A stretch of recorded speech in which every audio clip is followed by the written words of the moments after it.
Hello everyone, and welcome back to the Majora's Mask Deep Dive series. This is episode 5 with Great Bay. Now, Great Bay is the third region of Termina, and it's a beach. There's also a sort of mini-dungeon here. It's very reminiscent of the Gerudo Fortress in Ocarina of Time, but I will be doing a separate video on that. I hope you guys enjoy this video, and stick around to the end. The Great Bay is a wonderful beach region of Termina. It is the home of the Zoras. They live in an underwater complex, much like in Ocarina of Time. As stated in the last episode, you need a Epona to arrive here. The entrance is blocked off by a gate. Great Bay also has possibly the most technologically advanced thing in the Zelda series I've seen so far. This is the new state-of-the-art water filtration plants, and you'll be seeing that later in this video. As for the Clock Town West entrance, this is also a pretty boring chiseled stone entryway, with a huge seashell on the head of the door. There are also fountains and a pretty well established walkway to the sand at the bottom. This exit is pretty average. There isn't anything that really sticks out and shines in my opinion, but the levers in the sand are pretty cool. As for the inside of Clock Town, the west exit follows pretty much the same template as all the other ones before, with the standard small exit with a colored shell above said exit. Cannot complain there. First entering Great Bay is a whole lot less dramatic than what I remember. For some reason, I remember this area being much wider than what it is here and a lot brighter as well. This really confused me since when I made the 1 hour long review for this game, I remember it being much more grandiose. Granted, this is an area in the game I never really came back to. It wasn't really interesting until today. The Great Bay coast isn't at all populated, and there isn't much of a beach town vibe as I remember there being. In short, this is no Isle Delfino. The coast is understandably flat. You can see the temple out in the distance. This is also, which I believe to be, the state-of-the-art water filtration plant, or a power plant depending on who you ask. Other parts on this side of the coast include the Fisherman's Hut, the Spider House, and the Marine Research Lab. The Fisherman's Hut isn't anything to write home about. The Fisherman is some weird pervert with a seahorse. This guy is pretty strange. He has a poster of a Gerudo on his wall, or really in this case a pirate on his wall, and he'll give you the seahorse if you take a photo of one of these girls and give it to him. This guy's an all-around pretty strange guy, and this is a theme that's going to come back a lot in this area. To be fair, he is pretty buff, and I bet he can squat 315 with ease. The Spider House is a pretty normal crib, despite the fact it's falling apart. I like this place a lot, actually. This is probably what the Skullta house should have been at Ocarina of Time. You know, just like a normal house, and they could have had the Skullta family members scattered around. There are actually a few stall children here, so it's pretty legit, and they do have a pretty legit crib. The Marine Research Lab is this weird elevated laboratory on the water. There's also a bunch of screws laying around the place under the water. No idea why this is here. Maybe it could have been bigger on point and they had to sell off half the lab. I don't know. The guy who works here also seems like some type of pervert, so I wouldn't get too close to him either. The entrance to Pinnacle Rock is also here. Now, this is a real pain in the ass type place to go to find the Zora eggs, something I did talk about in the original review for this game. Looking back on it, this place really reminds me of that one place in Mario Sunshine.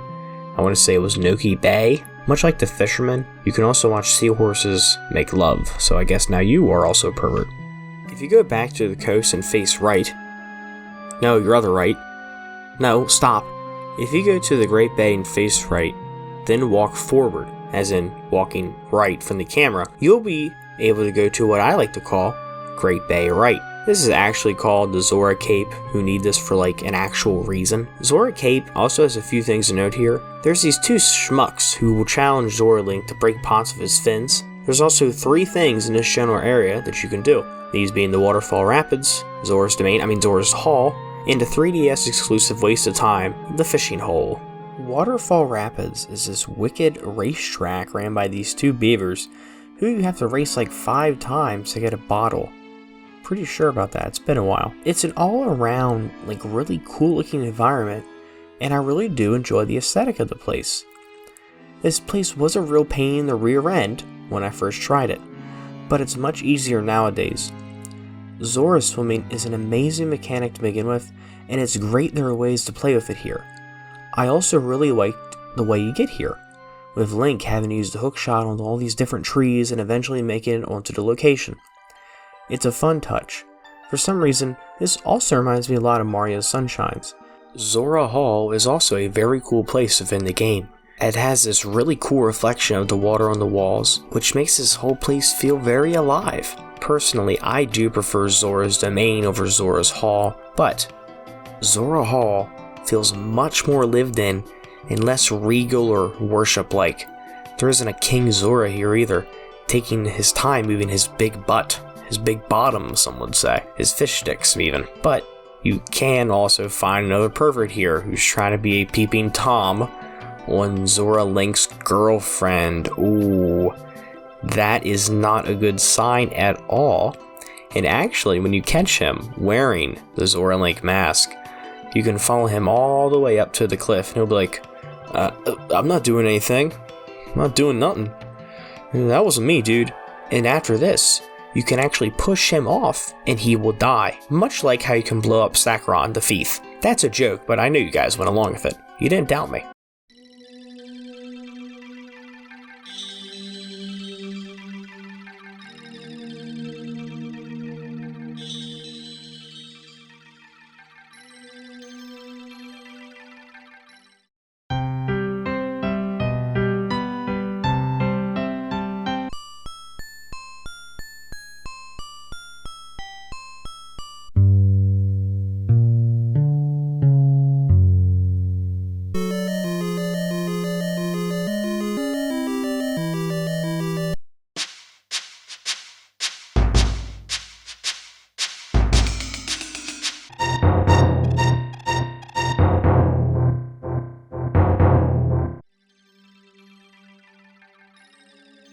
Speaking of Zora Link's wife or girlfriend, she is going through a fish pregnancy, and someone stole her kids. Yikes, that is not good. You could say Zora Link is officially going to be a father, but he is also officially dead. Yeah, that's right. It's a pretty dark road you're living in.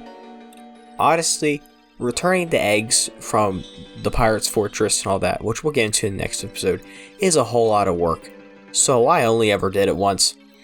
Your lady is also standing. She's just kind of standing out in the Zora Hall Bay, cliffside really, and she's just kind of standing there depressed, not doing anything about her predicament. Working hard or hardly working, as I say.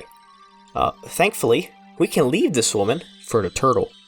The turtle is also how you get into the dungeon. I mean, water treatment plant, or the Great Bay Waterworks, as some may call it. But before we do that, I want to discuss something we have not talked about in this series so far, and that is the music. Feel the music! The music in the 4 regions of Termina all follow the same theme. You may have not noticed it, but your brain did. Here's some examples. I'm going to be showing you guys small bits of each track interwoven with each other.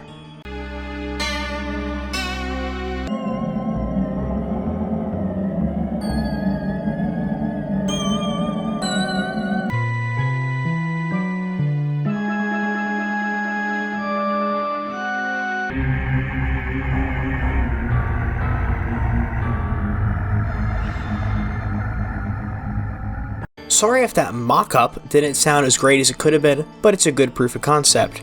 There are better videos than I could be making going into detail of how this all works, and I'll be very glad, extremely glad, I'll be beyond glad to link those videos in the description. The Great Bay Waterworks is also something that would fit really well in the Isle Delfino. This place doesn't feel like a temple at all. Besides all the locked doors and the chests and the monsters sprung all around the place. Most puzzles involve plumbing, believe it or not. Turning water valves on and off to change water flows. You can also freeze water. I guess when Link said, actually I'll just let him say it himself. Gee, It sure is boring around here. I don't think he meant he wanted a job of the Mario Brothers. Great Bay is honestly a god-awful temple, but I do like the concept. There are also parts of this temple that can act as a generator, like the giant spinning gear spinning another gear, kind of like a turbine. The halls are also lit up by actual lights and not torches. Looking at this, Hyrule is in the Stone Age, bro. You know, no wonder Termina closed off its walls from the rest of the Zelda universe. They don't want to be with those dumb as rocks Hylians. This is also part of my personal headcanon that Termina is not a dream or some BS pushed by game theory. Link does not know what electrical generators are. As far as we know, Link has never seen anything like this at Hyrule from Ocarina of Time. He has not seen, I don't think he's ever seen a windmill. I don't think he's ever seen a giant power generator. So the fact that this could be in a dream is pushing it. Link is probably extremely confused when he comes in here. He doesn't know what's going on. He's never seen electricity before. You know, much like the rest of us, we are very confused with how freezing waterfalls works with changing currents. As you can tell, I'm not the biggest fan of this temple. I like it. I like the concept, however. The boss of the temple is also a real eyesore. His name's Georg. He's officially a eyesore and a fish.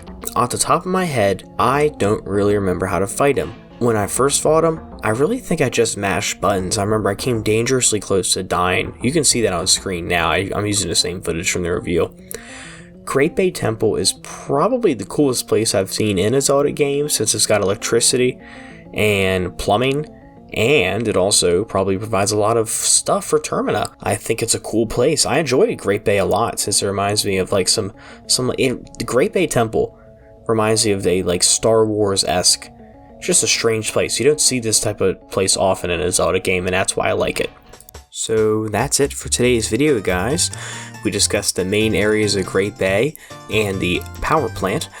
Don't forget that next episode we'll be covering the Pirate's Fortress, so stay tuned for that. I really hope you guys enjoyed this video. Make sure to like, comment, and subscribe, and I'll see you all next time.